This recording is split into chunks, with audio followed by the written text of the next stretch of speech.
So, what does a physical yoga practice mean for you? When we say the word yoga, most people would think of super flexible bodies contorting into complicated pretzel-like shapes. But yoga is so much more than the physical practice. While I'm passionate about sharing yoga in its full form, I think that it is worthwhile to talk a little bit about the physical practice, as that is what most people are drawn to when they first come to yoga. Now, the intention behind your yoga asana or yoga posture practice, how you approach your practice and how you do your practice greatly affect what you get out of it, but most importantly, prevent you from injuring yourself in yoga classes. Hi, I'm Dora, holistic stress and resilience coach from Dora Chen Yoga. Welcome to my weekly Tuesday Connect, where we talk about various topics on how to achieve whole person wellness in body, mind, and soul. Now, yoga, as described by the ancient yogic text, the Patanjali Yoga Sutras, consists of 8 limbs. Yoga is a way of life. It teaches us how to engage with the world, with ourselves. It teaches us how to turn inward and reunite with ourselves, and in doing so, liberating ourselves from suffering. The physical aspect of yoga, or yoga asana, is one of 8 limbs.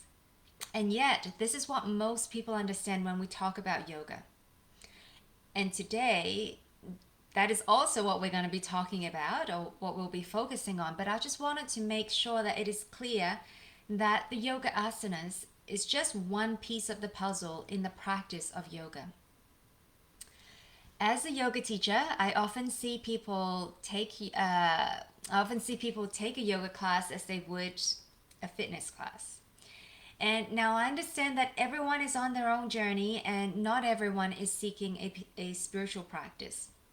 So there's no judgment here, and I welcome all students in my class regardless of their intentions. But it wouldn't be fair not to share with you the magic of the practice, even if you were only interested in the physical aspect, even if you weren't looking to pursue a spiritual path. There are so many health benefits when it comes to doing yoga asanas, but so many more can be unlocked if we approach the practice in a different way. So let's talk a little bit about some of the things that I encounter when I teach.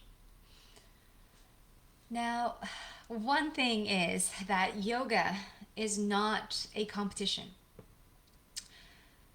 And sometimes I feel that students come in feeling like they need to follow the teacher exactly or to keep with the class. And so if, say, everyone is doing a more challenging version of a pose, then they're pressured, or certain students may feel pressured to also do the same. Now, when this happens, attention is actually being placed externally. And so you are paying attention to what is going on outside of you, caring about what other people may think, worried about whether you'd be judged, and so on. But yoga is ultimately a practice of turning inward. And it is about being in touch with what and how you are feeling in each pose, and even the transition of the poses. It is not about whether I can do this pose better than this person or that person. It's not even about whether you can outdo yourself. Just because you can take a more, say, advanced version of a pose one day doesn't mean that, that it's beneficial for you to do the same pose or the same version of the pose the next day. And in fact, the same pose you do, say today, may be harmful for you tomorrow. And so, it's really about staying connected. Yoga is really about staying connected with your body. And so for many people, part of the practice is perhaps about letting go of expectations about what your mind thinks you need to achieve in a yoga class, but rather to listen to what your body needs. So next time when you are in a yoga class, Notice if you are practicing for yourself or whether you're practicing for other people in the room. Now, in relation to this, many students and even some teachers are perhaps more focused on, moving or getting students to move through the class and have people come into various shapes and, shapes that look like yoga poses and put in some challenges so that, at the end of the day, people feel like they've had a workout and then, that'd be it, right? Now, this may be one way to experience a class, but I think there's so much more potential benefits that could be unlocked if we perhaps taught students a strong foundation of the poses before jumping ahead to do more, say, fancy poses, especially in a fast-paced class. And I say this for a couple of reasons. First, just like anything in life, when the foundation is weak, anything that you build upon it will also be shaky. Students often get excited about getting into a particular pose, but when they do not understand the foundation of the pose, they could end up recruiting the wrong muscles or the less efficient muscle groups to get into a pose. They may be putting their bodies in poor alignment. They may be overexerting in certain joints or parts of a joint. And they may be feeling a lot of unnecessary tension in other parts of the body. And all of these, factors, especially when you are doing this practice or this movement regularly, repetitively in a fast-paced class like perhaps a vinyasa class, this could lead to injury. And it's always sad to learn that people get injured in yoga classes. But this happens. And it's unfortunate because I truly believe that yoga is for all bodies. But we want to understand that it is not about how we fold our bodies into certain yoga asanas or yoga poses. It's more about how we can express the different yoga asanas in the various bodies and in our body in particular, right? Now, taking time to set a strong foundation also requires us to be mindful and to connect with our bodies.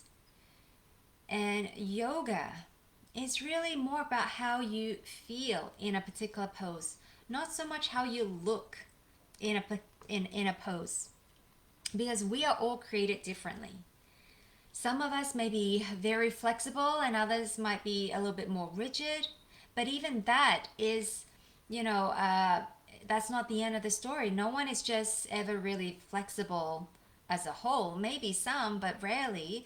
What tends to happen is that we may be flexible in one area of the body and perhaps tight in another area of the body. And so this means that maybe certain yoga poses may come more naturally or easier for us than for other people, and vice versa. There might be some poses which we may find very challenging, and other people might be able to just effortlessly get into those poses. Our bone structures are different.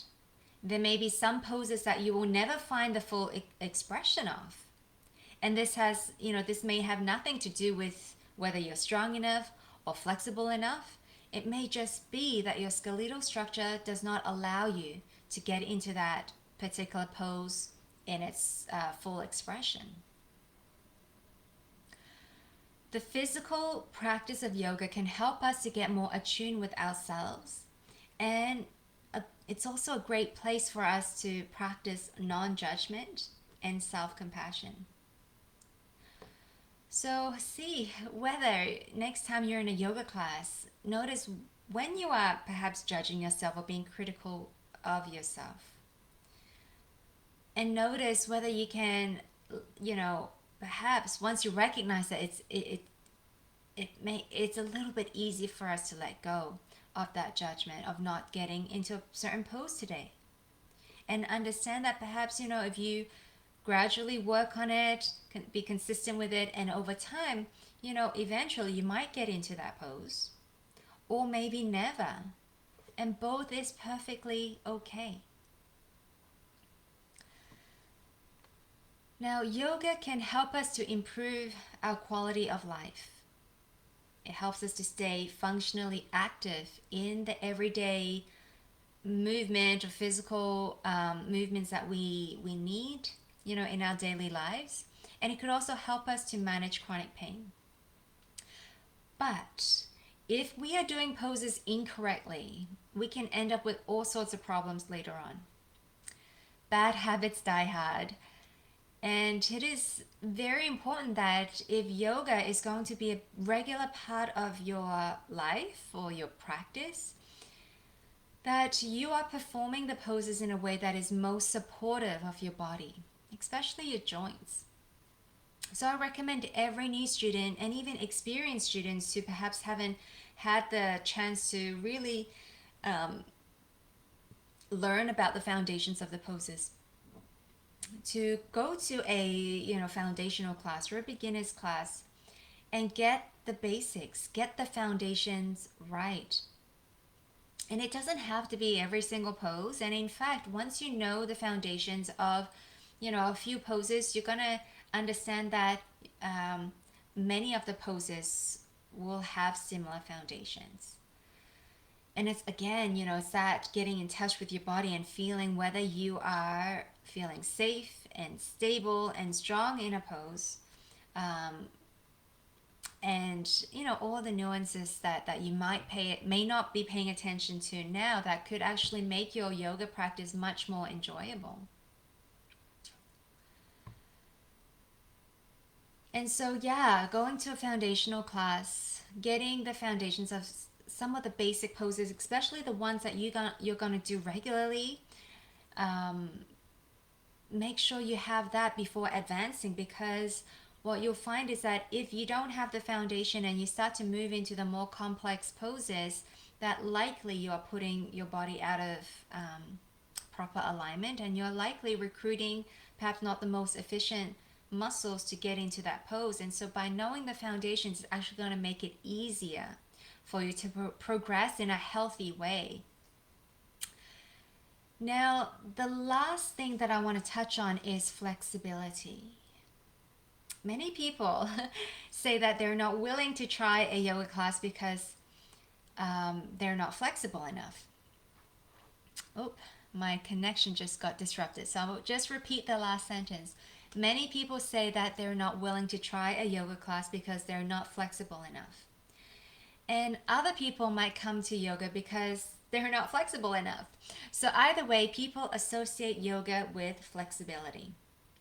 And let me just tell you now that yoga welcomes people of all abilities and flexibility. You don't need to be flexible to do yoga. And in fact, if you are not flexible, yoga may just be what you need. Yoga can help you get more flexibility or gain more flexibility. And whereas people who are super flexible, rather than to increase their flexibility, it's likely that they will need to work more on strength and stability, which yoga can also help with. Now, if you do go to a yoga class to get more flexible, here's a tip for you. You can't go with the same mentality as you would a fitness class. You can't just push yourself to become more flexible. And the no pain, no gain mentality does not work here. When you are looking to increase flexibility, it's actually less about the muscles that you are stretching and more about your nervous system. The reason why you get a stretch sensation and eventually pain at a certain point is that because your nervous system is trying to warn you and protect you from overstretching, which could lead to injury or tearing of the tissue. But we can reset the nervous system so that it allows our muscles to stretch longer before the stretch sensation kicks in. And this is what, increasing flexibility or improving flexibility is essentially. So what we want is to retrain the nervous system. Allow it to feel safe as you lengthen a muscle. So next time, your nervous system will remember the new set point, and the stretch sensation is not activated until you reach that new threshold. So then, for us, we want to reassure the nervous system that all is well and all is safe. And we need to convey this through our body when we are stretching. And the breath is a wonderful way to do this, right? We don't have time to go into the breath today, but the breath is the core of the yoga practice. Whenever you are paying attention to your breath, no matter what you might be doing, it is yoga. But without mindful attention to the breath, even if you're putting yourself into yoga poses, that is not yoga. So the breath is really essential to your yoga practice. And in the case of improving flexibility, the breath is an amazing way to help to soothe your nervous system, helping to send signals of safety to the nervous system as we are finding new lengths in our muscles. So if you are looking to gain flexibility, what you want to do is, as you come into a certain pose, you want to, as you are lengthening your muscle, you want to find that edge of the stretch where you're able to hang out and breathe. So you're feeling some sensation here, but it's not uncomfortable or overly uncomfortable and never painful. So coming to a place where you can hang out and breathe. And as you stay in that pose, notice if you're able to even eventually relax a little bit into the pose. And and go slow. Like, even if you can go deeper into a stretch, go step by step. Come to a place where you can feel some sensation. Find that first edge, relax in it, breathe, and then maybe you can go a little bit deeper and find the next edge. Stay there, relax, breathe, and then little by little you can notice that you can get deeper into the pose, into the stretch. But if you ever get to a place where there's so much discomfort that you lose your breath, perhaps you begin to hold your breath, or you resort to forceful or shallow breathing, or that you notice you begin tensing up in other areas of the body,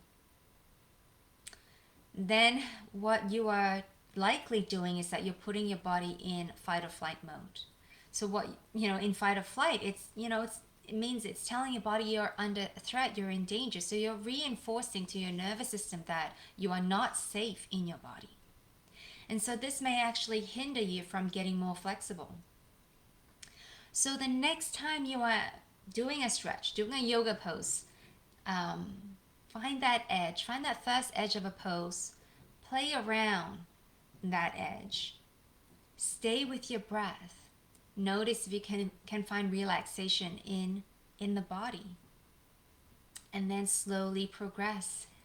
You can't rush this.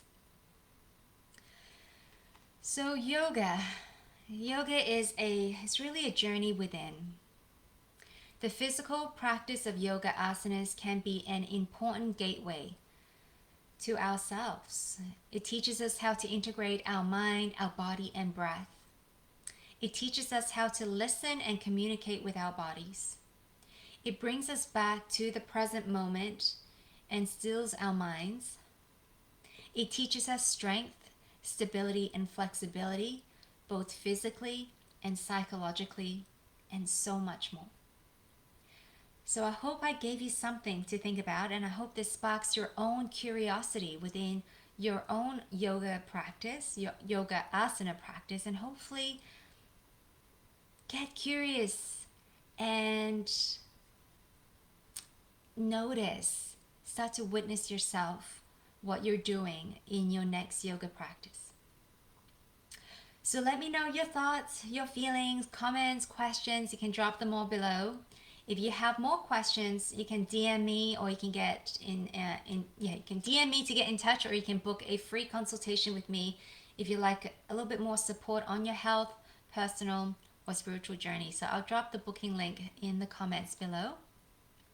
Now, if you enjoyed this mini training, make sure you follow me at Dora Chan Yoga. I'm on Instagram, Facebook, YouTube, and LinkedIn.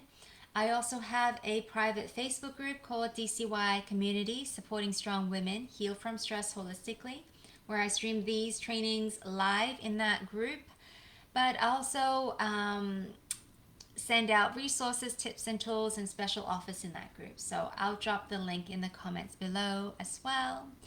And I also have 2 free events coming this month. I have a free yoga and meditation class happening tomorrow, Wednesday at 4:30 Pacific Standard Time. And also I have a Sangha this Saturday morning. And so I'll drop the links below so you can sign up for those events.